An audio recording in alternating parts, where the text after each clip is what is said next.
हाँ ठीक है.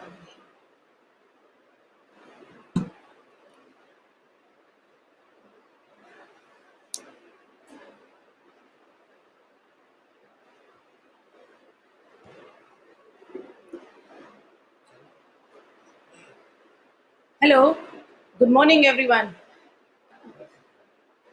Today I'm here to share some of our ideas about the current pandemic that we are facing world over today and the excerpts from Ayurveda, a translational framework.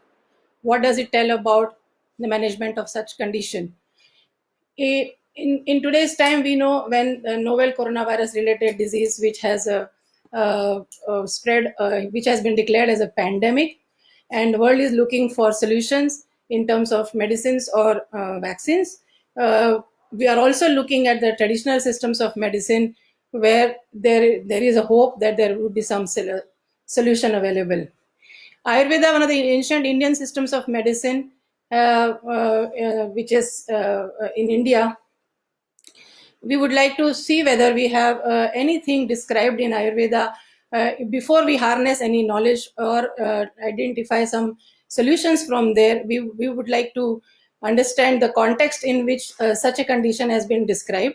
And if so, what are the solutions that have been provided, or how the whole framework of translational medicine has been dealing with such conditions in ancient times. So, first of all, whether Ayurveda has any descriptions of such endemic or pandemic condition, epidemic or pandemic conditions. There is a description of such conditions described in Ayurveda, where they call it as a Janapada Udvans, which has a diverse conditions which encompass maybe even the climate change related health conditions or the waterborne diseases or airborne diseases. In addition to that, it also talks about the contagious communicable diseases which can happen through a human to human contact or through the food contamination or some such things. So these things have been described in the chapter of Janapada Udvans, and there are measures described in Ayurveda for dealing with such conditions. The measures which are to be adopted at a community level, at an individual level, and the special medical care to alleviate the condition, the effects of such a condition on the human physiology, and to alleviate, to keep the individuals prevented from any of these adverse conditions. So, what does it mean that Ayurveda has been dealing with? The question comes whether Ayurveda has been dealing with such pathogenic organism related conditions or not.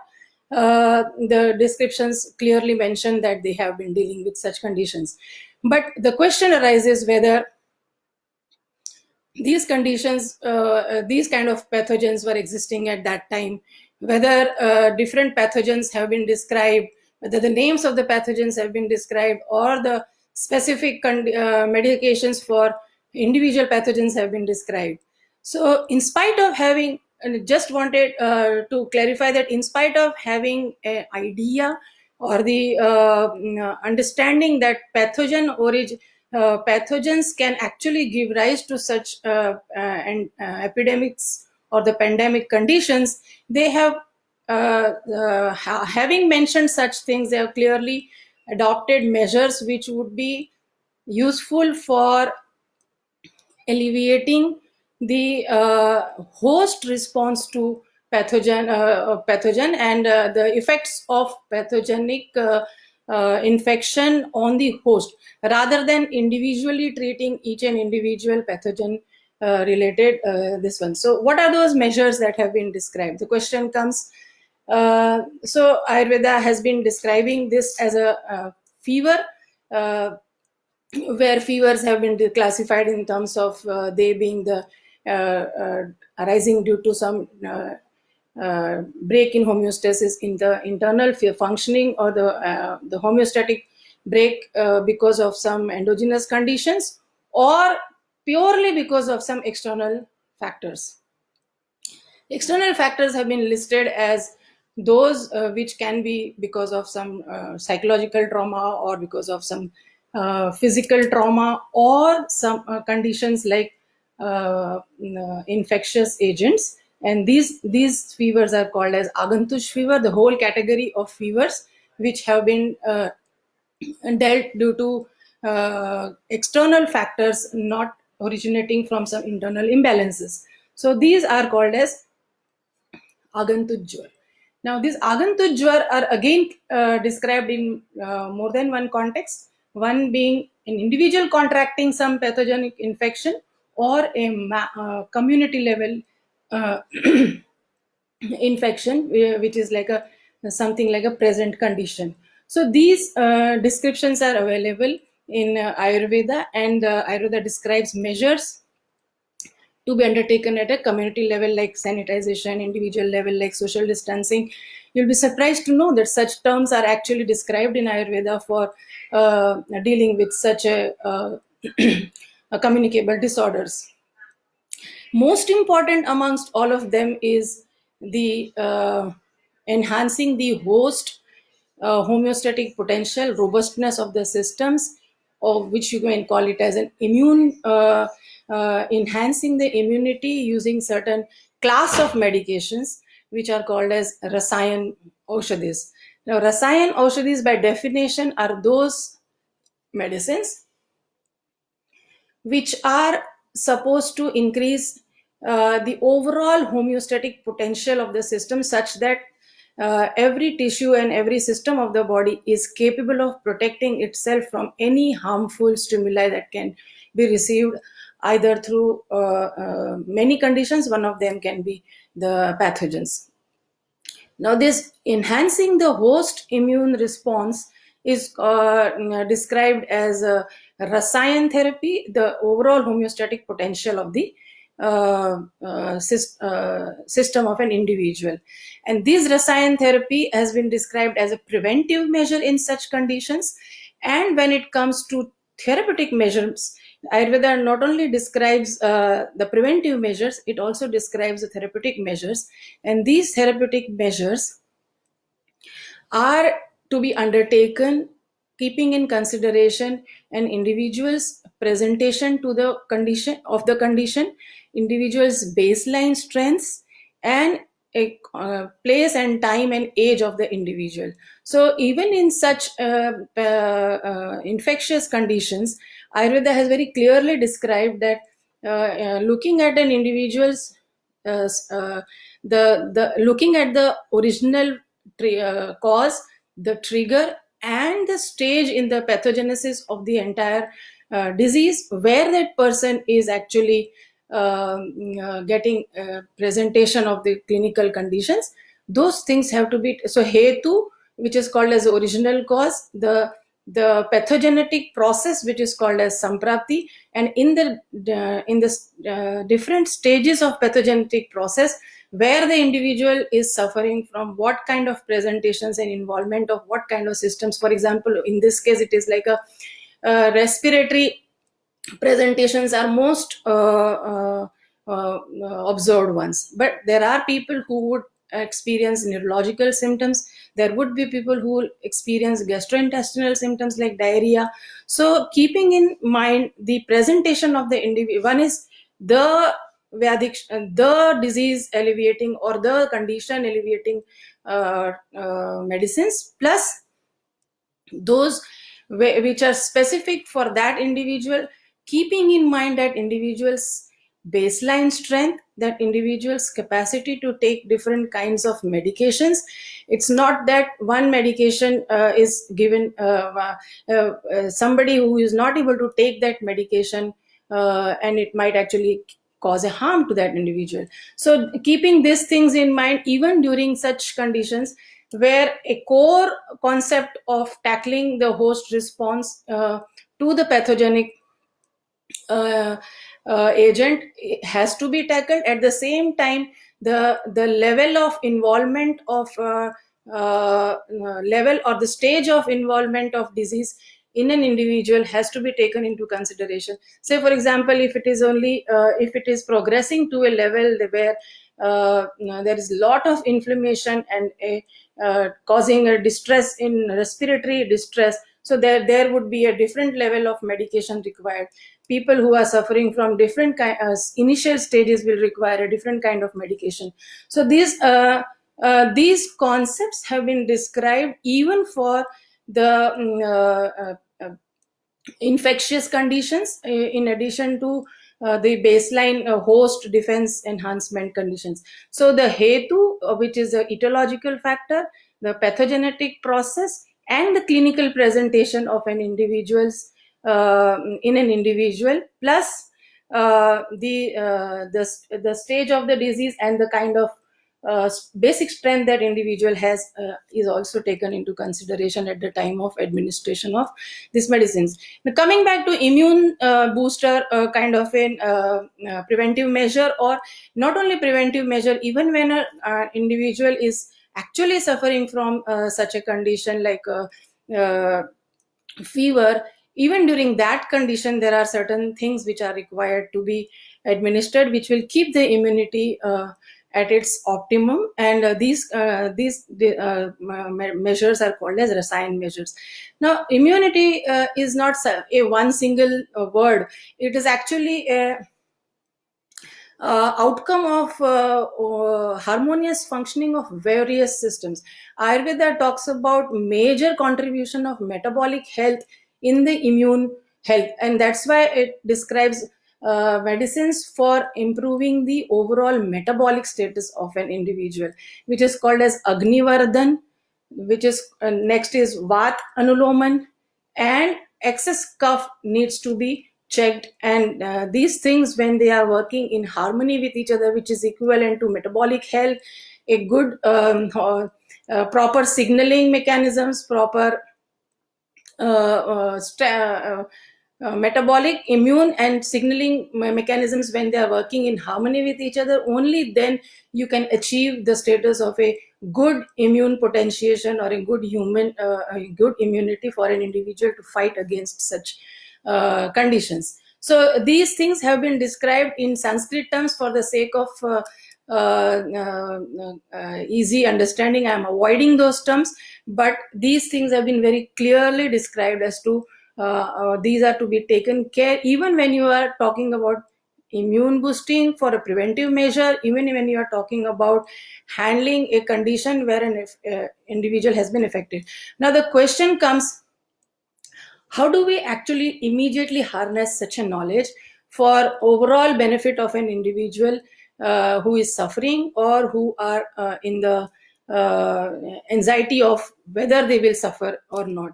So such measures have been described, which can be adopted, but most importantly, before the measures, what is the best part or what is the salient part of Ayurveda is that it is not just the recipes or the measures which are just to be taken as it is, take this and take that. It has a by now you would have followed that it has a it is a framework through which it advocates such therapies or such recommendations. In the sense, when I say framework, it is more from understanding the need, analyzing the need, and accordingly going on to administer such medications. So when we say that we have to do an immunity boosting, for example, we need to keep our metabolic health in check. We need to keep our excretory wastes in check. We need to keep an eye on whether we are digesting well, whether we are feeling hungry well, whether we are eating right in time and right in measures or right in proportion, because these are the major factors which have been described, which will help in maintaining the immune status of an individual. And anybody can assess that for himself or herself on their own, about the Agni, the metabolic, about the excretory. One can watch one's excretory patterns. One can watch one's sleep patterns, because sleep also has been described to be one of the upastamba, which are important for maintenance of all bal, oj, immunity, rasayan. So appetite, bowel, bladder, sleep, physical activity, strength to perform the physical activity. These are the things one individuals can actually watch for themselves, and accordingly look at the advocacy that has been given, in addition to the Rasayan therapies or the immune boosting therapy that one can take for oneself. Another thing is that whether we can do as at a research level, what can be done to harness such kind of an information or such kind of an framework for harnessing such knowledge to derive certain new medications that the world is facing the condition. So can we systematically explore, can we systematically analyze the kind of medications, the kind of preventive measures, the kind of immune boosting measures that have been described, not only for preventive but for reversal or for protection from the pathogenic infection like the one that we are facing today, COVID-19. The framework comes to our help in the sense that Ayurveda not only describes few recipes here, few formulations there, and few combinations which you can try, hit and trial, and look for the evidence.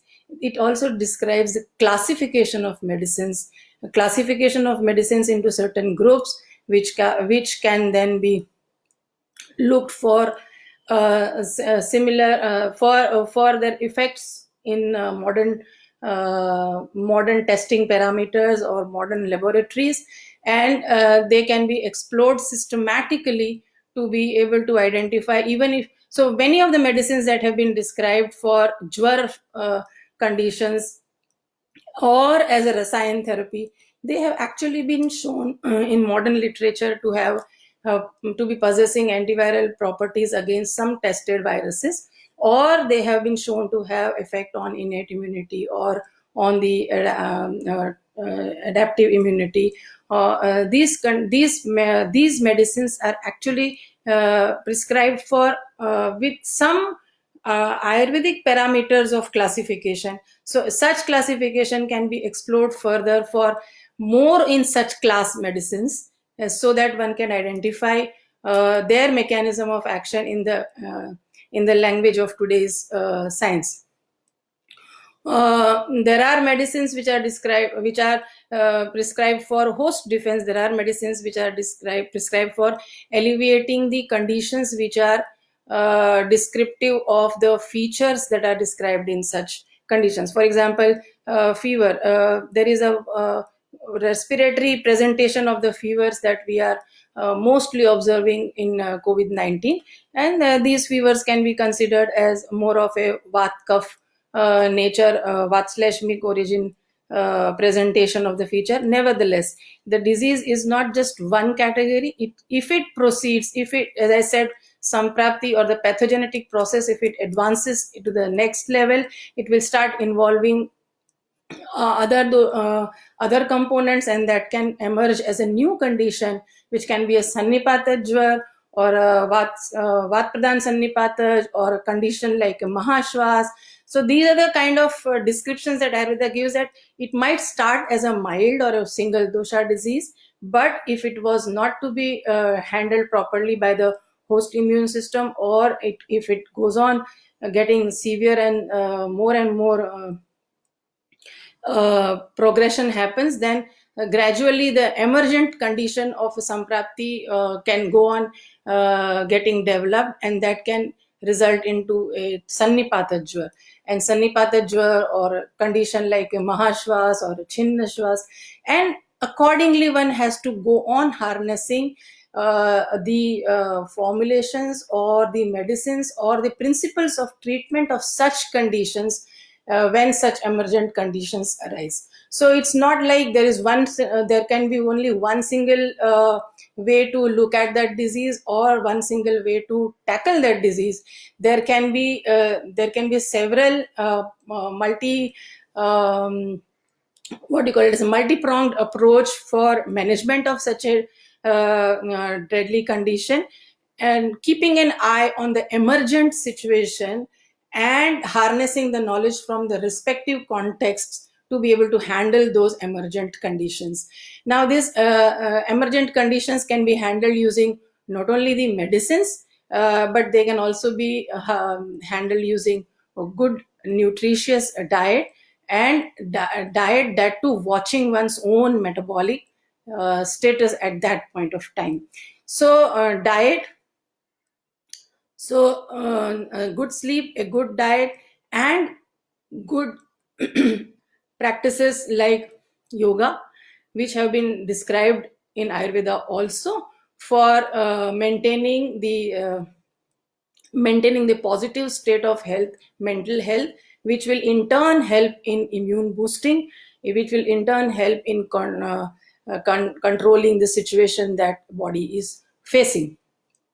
So it's like a multi-pronged approach to diagnosis and a continuous monitoring of the health, and watch on the emergent conditions, coupled with correlatable and coupled with related therapeutic measures. And these therapeutic measures, not only in terms of few herbs or medicines, but a combined approach of diet, lifestyle, mental strength enhancing measures like yoga, removing the fear, the anxiety, and at the same time applying the most rationally chosen medicines for that particular condition which has been experienced in that individual. So these are the kind of this is the kind of a principle and a multidimensional approach of therapy that Ayurveda has been talking about in such an pandemic condition. And rather than worrying too much, according to Ayurveda, rather than worrying too much about individual to individual pathogen, Ayurveda has been talking more from the ultimately what affects the host, and taking care of host homeostatic potential, uh, mm, making it more and more stronger using multi-pronged approach and multidimensional therapeutic interventions. Therapeutic interventions not only means medicines, it also the question now is whether we can do some evidence-based research to be able to identify what is the link between this particular host pathogen link with this kind of a medicine that might actually provide us some novel solutions. And this has also been talked about in Ayurveda in terms of, they say, rogam adau parikshet tato anantaram aushadam tatah paschat bishak kuryat chikitsitam. Okay, so they say that first one has to examine the disease, then examine the medicine, and accordingly choose the right medicine for the right condition, and then proceed towards the treatment. Which means that in today's term, we need to understand what the disease that we are handling. We can look at that disease from multiple points of view: pathophysiological point of view, from the molecular point of view, from the genomic point of view, and understand what exactly it does to the human system, and whether the medicines that we are thinking or have been described or are known to have these effects, positive effects on the system, how are they reversing the same phenomena, and whether we can find out some crosstalk between these two phenomena of medicine's action and anti to the uh, disease pathophysiological mechanism.